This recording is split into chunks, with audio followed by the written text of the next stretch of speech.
Avenida Brasil épisode 142. Carminha fait appel à Lucho pour aller faire un tour. Par la suite elle se rend chez Typhon tout chamboulée. Elle invente des mensonges comme quoi elle a vu Nina avec l'un des ravisseurs, ils l'ont séquestrée. Elle leur dit qu'elle est sûre c'est elle qui a organisé son enlèvement. Typhon lui demande d'expliquer toute la scène. Elle ajoute qu'elle l'a vu discuter avec Nina dans la rue Copacabana. Muricy réplique qu'elle était sûre que cette Nina est la responsable de l'enlèvement. Carminha se met à pleurer et dire jamais elle pourrait oublier les visages des ravisseurs. Typhon lui demande comment il a pu le reconnaître puisqu'avant elle disait que tous les ravisseurs portent toujours leur cagoule. Elle réplique à un moment donné elle a pu voir le visage de cet homme pendant qu'il allait se rafraîchir. Zeus à son tour leur dit qu'elle avait aucune doute que Nina était derrière cet enlèvement. Typhon leur dit c'est un sujet sensible qu'il peut pas tromper vu que Jorginho va partir très bientôt avec elle. Carminha prétexte qu'elle sait rien. Très furieuse elle se lève et dit qu'elle va pas laisser son fils entre les mains de cette manipulatrice. Muricy veut appeler la police mais Typhon lui demande de se calmer. Muricy très inquiet elle croit que Jorginho est en danger avec Rita. Le loco de l'autre côté continue de faire des commentaires sur le bateau luxueux de Marx. Marx prétend c'est un joueur qui l'a vendu. Le loco lui demande donc si c'est Neymar Junior. Marx réplique si c'était le cas il aurait acheté toute la marine. Le loco invoque le sujet sur son passé et sa relation avec Carminha. Marx fait semblant qu'il va en réunion pour son business. Le loco lui demande pourquoi il fuit son passé. Voyant qu'il obtient rien de la bouche de Marx il décide de partir. De l'autre côté Jorginho et Rita font leur valise pour rentrer en California. Rita a le pressentiment que Carminha prépare quelque chose contre lui. Jorginho l'assure que rien peut lui arriver. Muricy et Carminha prennent la voiture pour aller chez Jorginho. Muricy s'obstine d'aller empêcher Jorginho de partir avec Nina. Carminha prétexte qu'elle est de son côté. Typhon décide de les suivre. À la décharge Nilo vole tout l'argent des enfants. Carminha, Muricy et Typhon arrivent chez Jorginho pour l'affaire de l'enlèvement. Jorginho leur dit que c'est Carminha qui a organisé son propre enlèvement. Il leur raconte sa rencontre avec l'un des ravisseurs qui lui a tout révélé. Muricy lui demande d'arrêter de dire des corneries. En pleurant Carminha leur dit qu'elle a passé les pires heures entre les mains des ravisseurs qu'elle serait incapable de faire une chose pareille. Elle prétexte qu'elle se sent pas bien. Muricy traite Nina de vipère et l'accuse d'avoir mis toutes ses idées dans la tête de Jorginho. Carminha se met à hurler sur Rita et l'accuse d'avoir monté son fils contre lui. Jorginho très furieux lui dit d'arrêter de jouer la victime. Rita lui demande d'arrêter de se justifier que bientôt tout le monde saura que Carminha est la pire espèce. Ces deux décident de rentrer chez eux après que Typhon leur a forcé. Carminha en sortant ne fait qu'observer les mallettes de Nina.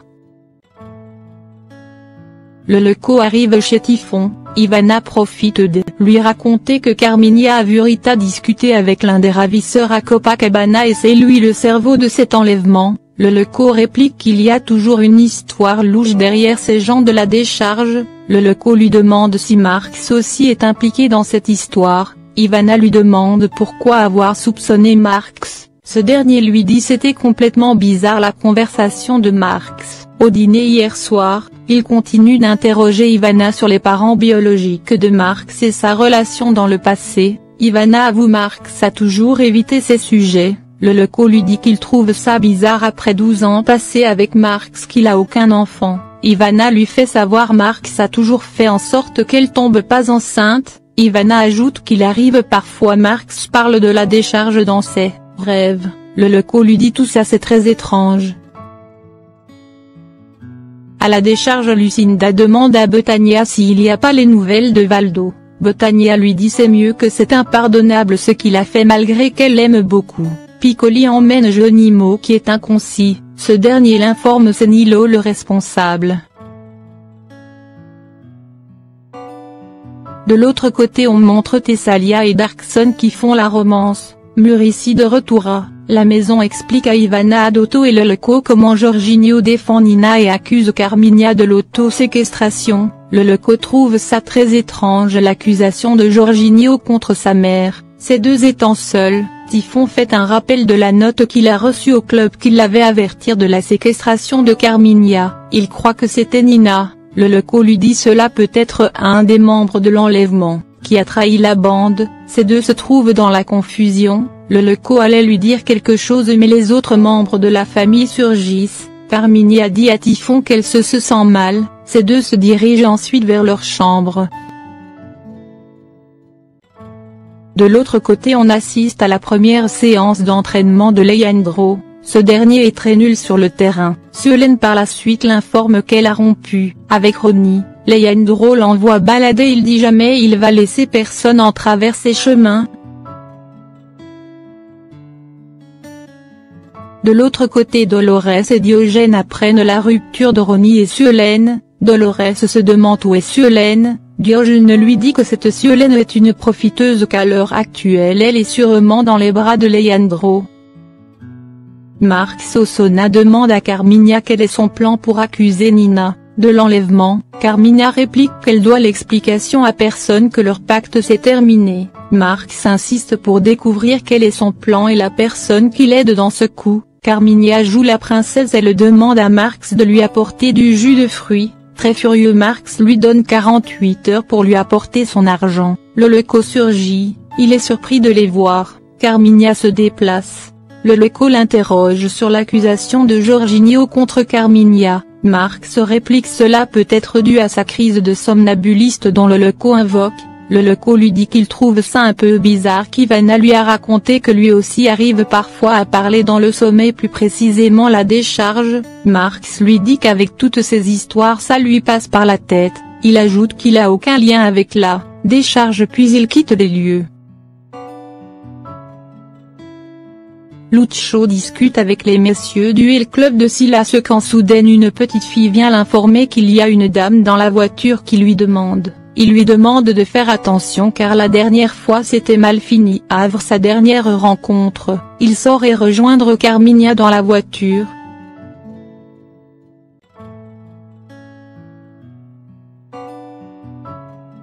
Betania et Lucinda viennent faire des adieux à Jorginho et Rita, pour leur voyage en Californie. De l'autre côté on montre Lucho et Carmigna à moitié nus, ces deux finissent de coucher ensemble. Lucho veut une deuxième manche mais Carmigna lui demande une service avant, elle lui demande d'aller échanger une mallette avec celle de Nina à l'aéroport.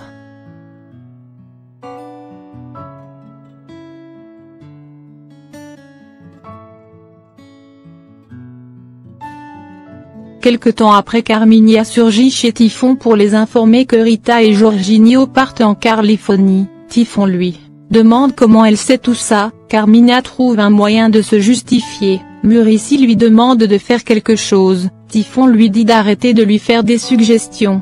Carmigna leur dit de ne pas s'en faire car elle a déjà appelé Zeno pour les arrêter à l'aéroport, s'appuyant sur le fait c'est pour son fils qu'elle a fait tout ça. Elle ajoute d'être sûre que Nina parte avec l'argent de son enlèvement. Muricy est heureuse d'apprendre cela. Typhon veut tout annuler mais Carmigna lui dit c'est trop tard. Typhon décide donc de se rendre à l'aéroport. Quelque temps après on voit Lucho bien costumé à l'aéroport. Typhon croise Zeno, il lui demande d'arrêter l'opération. Zeno lui fait savoir qu'elle a déjà contacté ses amis pour vérifier leur mallette. Jorginho et Rita à l'aéroport, Lucho très rapide finit par échanger sa mallette contre celle de Nina. Peu de temps après un agent fait son appel pour la vérification de sa mallette, ils ont fini par trouver un sachet rempli d'argent. Rita est sur le choc de voir tous ces argents, ces deux sont en état d'arrestation.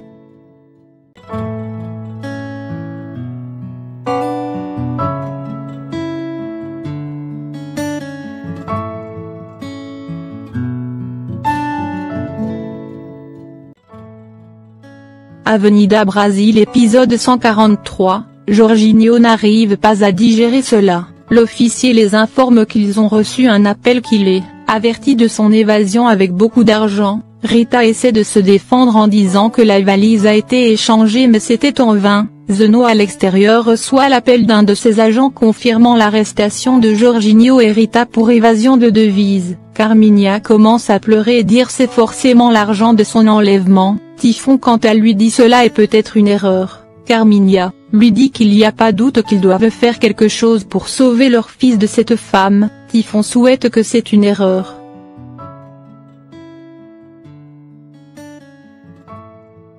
Leleco débarque à la décharge, elle voit une petite fille qui l'indique la chambre de Nilo, il descend rejoindre Nilo, il se présente, Nilo lui dit d'arrêter sa présentation que tous deux ils sont de la même famille. Leleco réplique c'est pas du tout le cas qu'à sa connaissance il est le parrain de Carminia. Nilo lui dit que les riches sont les plus malvoyants qui utilisent leur argent pour d'autres choses au lieu d'ouvrir leurs yeux sur leur entourage. Leleco avoue qu'il est là pour se renseigner sur Marx. Nilo réclame de l'argent pour le répondre. Leleco insiste mais ce dernier a rien répondu. Nilo lui demande de partir.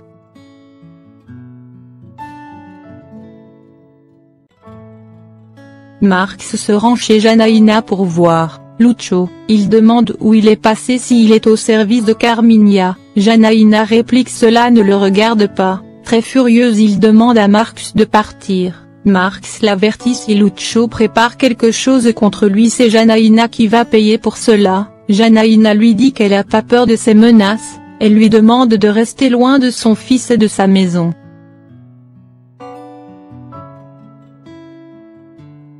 Leleco se dirige vers sa voiture, le petit garçon qui écoutait sa conversation avec Nilo lui dit que Nilo est un menteur, il avoue que ce dernier connaît Marx et qu'il vient de la décharge, Leleco n'en croit pas ses oreilles, Geronimo ajoute que tout le temps Marx vient à la décharge, Leleco lui donne ensuite un peu d'argent.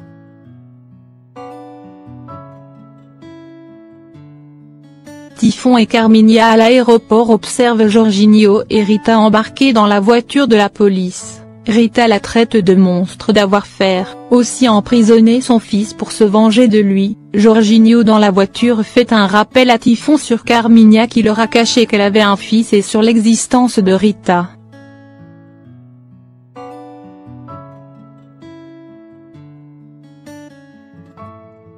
Marx retrouve Lucio à la cabane bien installé sur le canapé, Marx lui demande ce qu'il vient faire ici, ce dernier lui retourne la question, Marx très furieux lui dit c'est ici sa demeure, Lucio réplique désormais c'est, lui le patron plus jeune et plus fraîche qui le remplace dans cette maison, la bagarre entre ces deux, Marx menace de le tuer, Lucio le renverse par terre et le frappe à plusieurs reprises. Avec le sang au visage il sort tout chamboulé en lui disant qu'il va lui faire payer.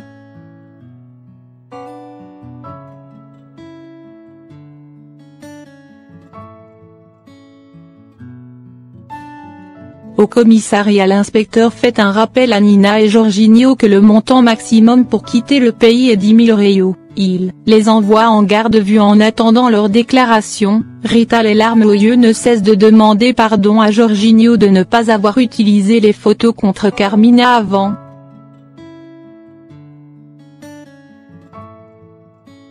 Avant d'aller en garde à vue Rita informe cela à Lucinda à la décharge. Typhon et Carminia sont de retour à la maison. Carminia leur raconte qu'ils ont arrêté cette voleuse de Nina qui s'enfuit avec 500 000 reaux de son enlèvement. Typhon leur dit personne ne sait rien si c'est réellement l'argent du kidnapping. Typhon leur dit ensuite que Jorginho a encore défendu Nina et continue d'accuser Carminia de l'autoséquestration. Muricy réplique qu'elle est sûre que cette fille drogue Jorginho. Typhon demande ensuite à Ivana d'appeler l'avocat pour la défense de Jorginho. Ils croient tous à cause de la drogue Jorginho est en complicité avec Rita pour s'enfuir avec de l'argent. Leleco quant à lui ne fait qu'observer Carminia qui pleure. Ivana continue de se plaindre d'avoir fait Rita entrer dans la maison. Marx tout défiguré arrive chez Typhon. Marx prétend c'est pour la défense d'une vieille dame qu'il a reçu tous ses coups. Ivana court chercher de la glace. Muricy lui raconte ensuite l'arrestation de Nina et Jorginho à l'aéroport en possession de 5 000 reaux. Il apprend par la suite c'est Carminia qui l'a dénoncé. Marx veut rejoindre Carminia, Typhon, Zeno et Leleco à la bibliothèque mais Ivana lui dit qu'ils veulent personne les dérange.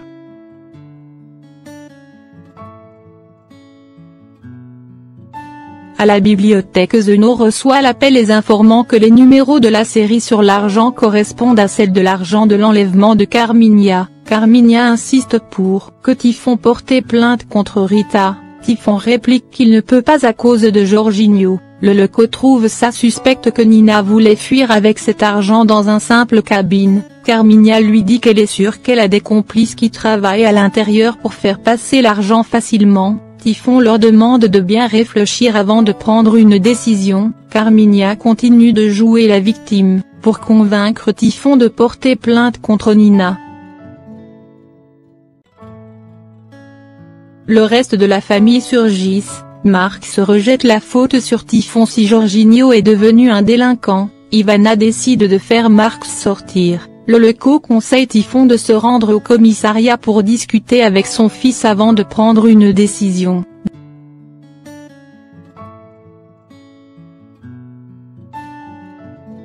De l'autre côté on montre Leandro qui se plaint de la présence de Suelen dans son appartement encore une fois. Au commissariat, Rita explique à Betania et Lucinda la scène de son arrestation, ces deux promettent de lui faire sortir de là.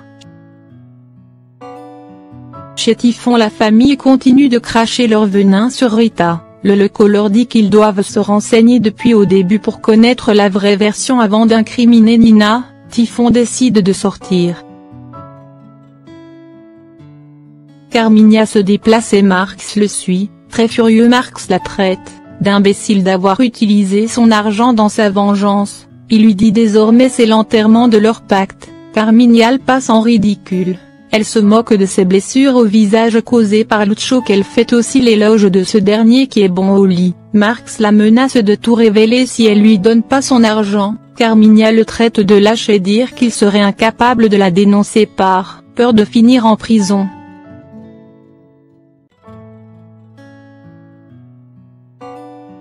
Les femmes de Carlitos se sont allées faire du shopping, elles veulent acheter à crédit mais Diogène leur fait savoir qu'il n'y a que de la vente au comptant au magasin. Après tant d'insistance Diogène finit par accepter de laisser la charge à Carlitos.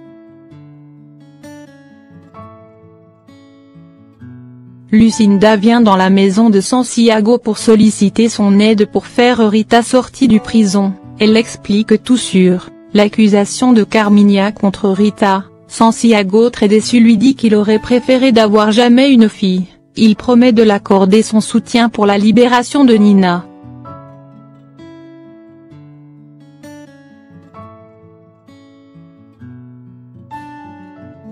Pendant que Marx fait du sport, le Leco surgit et lui demande pourquoi il a caché qu'il vient de la décharge tout comme Carminia. Marx le nie complètement, il lui demande d'arrêter cet interrogatoire, il lui demande d'où il sort. Cette idée absurde, le Leco avoue sur sa visite à la décharge. Marx lui dit qu'il vient pas de la décharge, que c'est pour une séance de photos qu'il se rendait à la décharge et que c'est comme ça il a rencontré Carminia. Le Leco lui demande donc pourquoi il continue de se rendre à la décharge, ce dernier réplique que ce ne sont des ragoûts que les gens veulent détruire la famille.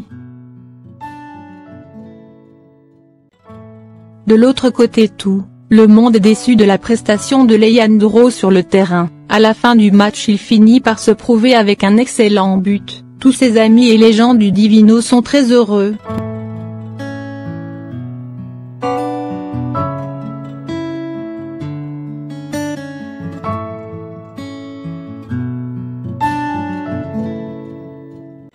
Deborah reçoit l'appel de Lucinda l'informant de l'arrestation de Jorginho avec Rita. Malgré les scènes de jalousie d'Ivan, elle prend la direction du commissariat pour voir Jorginho. De l'autre côté on montre les femmes de Carlitos qui font la ménage.